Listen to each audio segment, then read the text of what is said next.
We're going live. Hello, it's Bill, the knee pain guru. Today is Wednesday, November 3rd, 2021. Hard to believe this year has flown by already. Okay, we're going to talk about pain while flexing and extending the knee.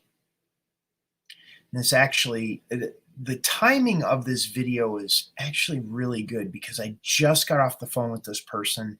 When they wrote in to me, they ended up scheduling a consultation. So I got a chance to speak with them, just hung up the phone with them off of a Zoom call within the past half hour. So the timing of this is pretty awesome.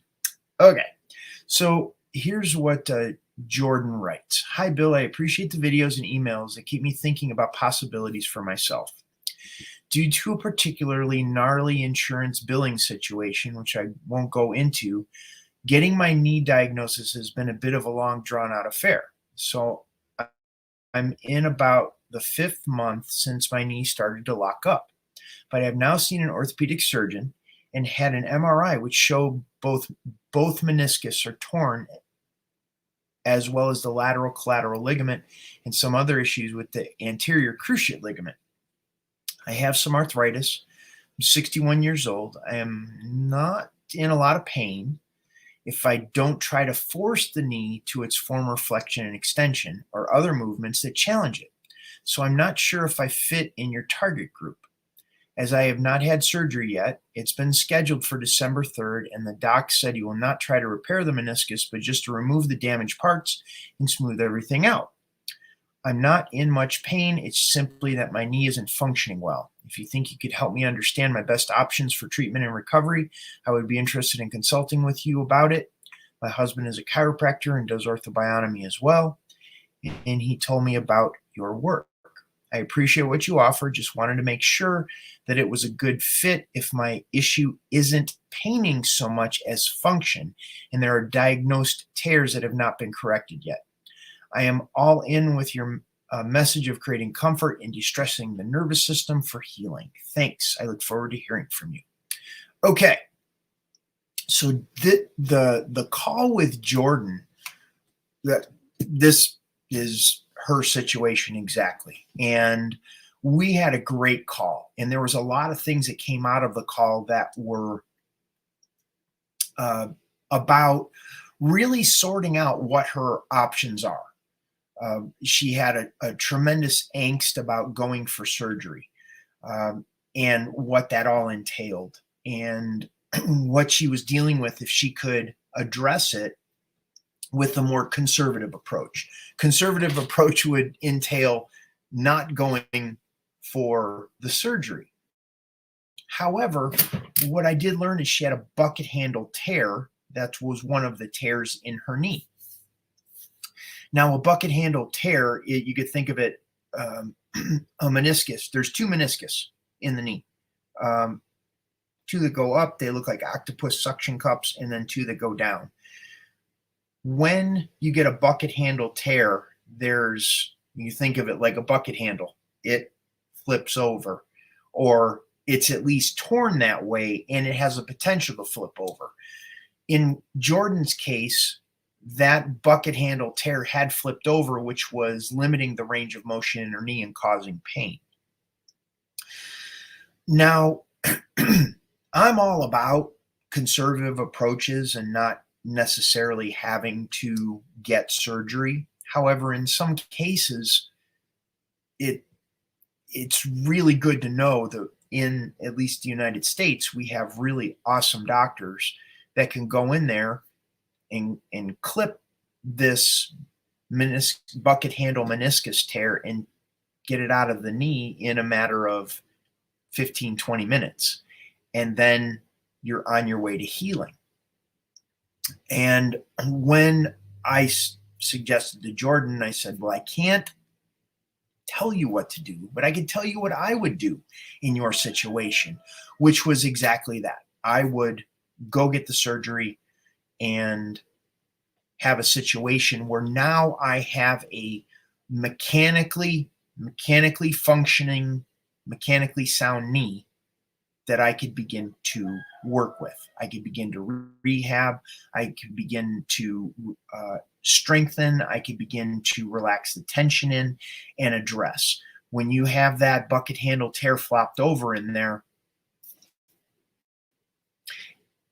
it's one of those situations where you can do a lot of things, but that it's like a pebble in your shoe. Until you remove that pebble, you're still going to have lots of issues.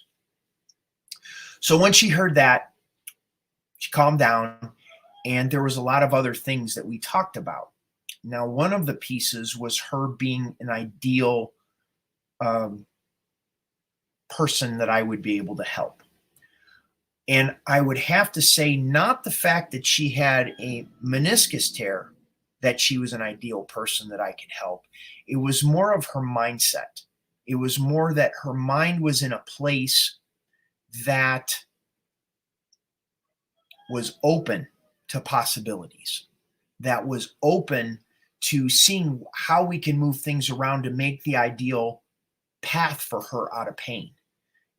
And in this case, from my perspective, surgery would be an ideal option because it was diagnosed. The doctor said none of the other stuff going on in her knee was an issue. It was the meniscus tear. So the doc can get that resolved relatively quickly. And then we can begin working leading up to the surgery to begin relaxing tension patterns in her hips and lower back, her ankles and feet, her hamstrings, her quads. There's some things we could do with the knees, but we're going to be somewhat limited because of the bucket handle tear, because of the meniscus tears that are in the knee. We talked about bringing in some other people on the team, so to speak, to help her, making sure she had her nutrition dialed in. Because if we reduce systemic inflammation in the body leading up to a surgery, the surgery recovery can be so much better if we don't have so much systemic inflammation going on in the body. It can hugely speed up recovery. We spoke about her having a conversation with a homeopath that can actually give specific remedies that would address leading up to the surgery as well as post-surgery. There was making sure like she had the support she needed after the surgery. We also talked about, because it's very much an outpatient surgery, and arthroscopic surgery is an outpatient surgery, that she could have discussions with her surgeon about if she needed anesthesia, which means she would be put under, or they could do a local anesthetic and she could actually be awake during the surgery. Two completely different strategies, because if you're going under with anesthesia, the recovery time is going to be greater because now your body has to work the anesthesia out of the body after the surgery. If you're only doing a local anesthetic to numb it enough, to numb the knee enough, or maybe doctors, this would be a doctor question, but to block the nerve going to the knee where they wouldn't have to do complete anesthesia in the body, the recovery time is going to be drastically shortened because there aren't as many drugs that the body needs to work on after the surgery.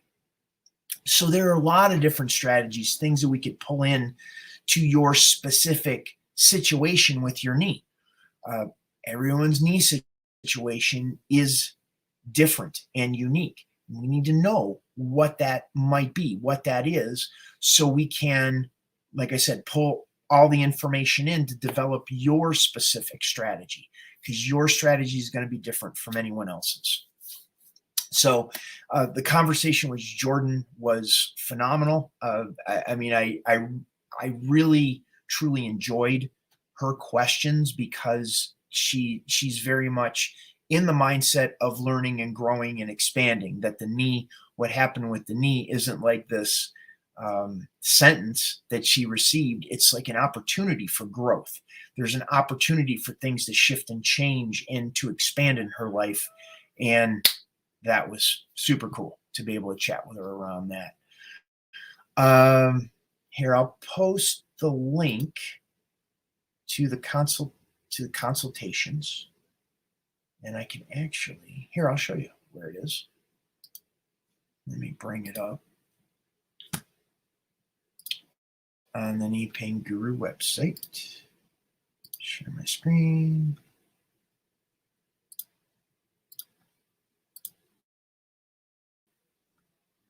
And here we are. So you can get right on the Knee Pain Guru website, thekneepainguru.com, right there. And then you can go to book appointment.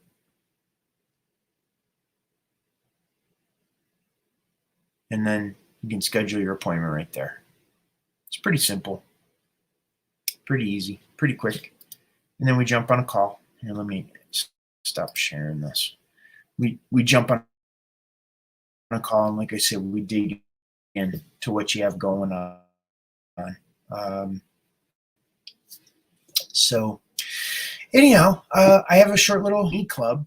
Is my group coaching program where we've waived the enrollment fee for the month of November. So we're going to the $197 enrollment fee for Knee Club is waived for November. So you can check out that link and sign up for Knee Club if that works for you. All of the information down below is in the description of action steps you can take. Make sure to give the video a thumbs up, like and subscribe to the channel, turn on notifications for future videos. If you have a question, comment, or anything you'd like to share about your knees, feel free to type that in the comment or the live chat section. I'll be addressing those where we can dig in and go a little deeper on the specific situation. Here we go. I'm going to play the video for you. This is Bill Paravan, the Knee Pain Guru, signing off for today. Have a wonderful day, and I will see you on tomorrow's video.